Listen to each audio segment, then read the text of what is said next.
Channel में विज्ञापन व न्यूज हेतु संपर्क करें।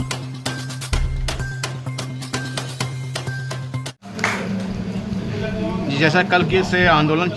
जो है प्रमुख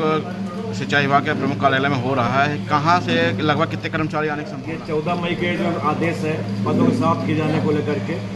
क्रमबद्ध आंदोलन चल रहा है संयुक्त संघर्ष समिति के माध्यम से। उसमें हम लोगों ने एक काला फीता बांधा, गेट मीटिंग की, ज्ञापन दिया। उसी के क्रम में कल 20 जून को प्रमुख अभियंता कार्यालय के गेट पर शांतिपूर्वक धरना देने का कार्यक्रम है। उसमें लगभग पूरे प्रदेश से 4-5 हज़ार से अधिक कर्मचारी शामिल होने की संभावना है। जैसा कि कल जैसे आपका एक आंदोलन रहेगा, फिर आगे क्या रहेगा, रूपरेखा क्या रहेगी आगे? और उस पर संघर्ष समिति तय कर लेगी कल क्या होगा, उससे अवगत करा दिया जाएगा आपको। संजय यादव, अध्यक्ष सिंचाई समिति। जी बताएं। जो वित्त विभाग द्वारा एक प्रस्ताव पारित किया गया है जिसमें सिंचाई विभाग के 17 संवर्गों के कर्मचारियों के जो रिक्त पद हैं उन सबको मृत संवर्ग घोषित किया गया। तो ऐसी स्थिति में कर्मचारियों ने मन बनाया है और पूरा उत्तर प्रदेश का सिंचाई विभाग का कर्मचारी अनवरत उस काले प्रस्ताव के खिलाफ 20 तारीख को 20-21 में काला फीता बांध के सांकेतिक विरोध किया, 28 को गेट मीटिंग किया और इसके बाद 4 जून को जिला अधिकारी के माध्यम से माननीय मुख्यमंत्री जी को, माननीय सिंचाई मंत्री जी को ज्ञापन दिया गया, प्रमुख अभियंता को ज्ञापन दिया गया और कल 20 तारीख को हम लोग एक ऐतिहासिक धरना प्रदर्शन प्रस्ताव के खिलाफ प्रमुख अभियंता कार्यालय पर अपनी न्यायोचित मांग के लिए करेंगे। और सबसे बड़ी बात, विडंबना इस बात की है कि जो ये प्रस्ताव दिया गया है ये बिल्कुल तुगलकी आदेश है। दिल्ली से दौलताबाद, दिल्ली से दौलताबाद, दौलताबाद से दिल्ली जैसा 1999 में तत्कालीन सरकार ने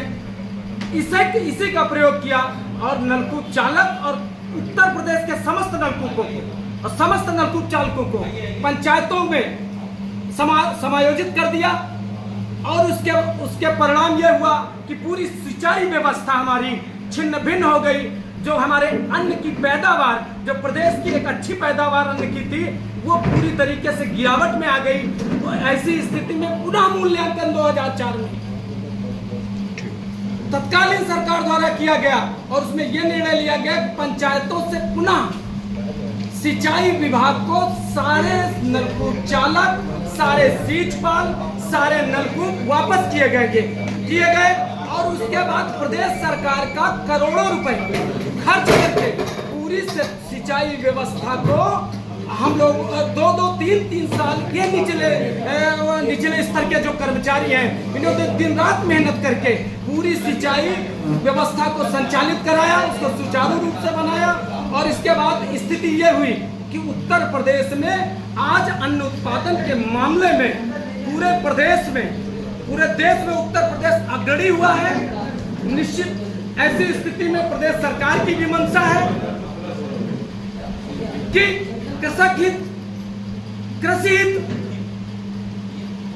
और कर्मचारी हित, यह प्रस्ताव इस सब पर कुठाराघात करता है। ऐसी स्थिति में हम लोगों की मांग है कि जिन लोगों ने ये आखिर कौन सी ऐसी स्थिति पर सरकार के सामने आ गई कि जो एक बार प्रस्ताव का प्रयोग करके पूरी तरह सिंचाई व्यवस्था असफल हो गई और उसको फिर सरकारी धन का काफी प्रयोग करके फिर पटरी पर ला करके अपने विभाग में व्यवस्था संचालित हो रही है। कौन से ऐसे कारण हो गए कि सरकार में बैठे हुए सरकारी उच्च स्तरीय कुछ अधिकारी जो सरकार की मंशा, किसान की मंशा, कर्मचारी के हितों के विपरीत काम करने का जो प्रस्ताव लाए हैं, इसके खिलाफ मैं कहता हूं कर्मचारी से ज्यादा ये किसान विरोधी प्रस्ताव है। किसानों के लिए हमारा अन्न उत्पादन सरकार की जो योजना तो पुनः राशन और खाद्यान्न उत्पादन की है उसके विरोध में है कि आने वाले समय में ऐसी स्थिति हो जाएगी, पुनः वो पुरानी व्यवस्था में हो जाएगा। तो हम सब कर्मचारियों ने ये मन बनाया है कि आगामी ये 20 तारीख को कल पूरे प्रदेश से 10 से 20 हजार कर्मचारी कम से कम पूरे प्रमुख अभियंता कार्यालय में आकर के शांतिपूर्ण ढंग से अपना पक्ष रखेंगे। अगर उसके बाद भी हमारी बात को सरकार, प्रमुख अभियंता, माननीय मुख्यमंत्री जी, माननीय सिंचाई मंत्री नहीं माने, तो हमारी जो प्रांतीय संघर्ष समिति बनी हुई है उसमें हम आगे की रणनीति तय करेंगे और मैं अंतिम सांस तक, अंतिम स्तर तक ये संवैधानिक लड़ाई लड़ने का काम करेंगे जब तक इस प्रस्ताव को निरस्तीकरण नहीं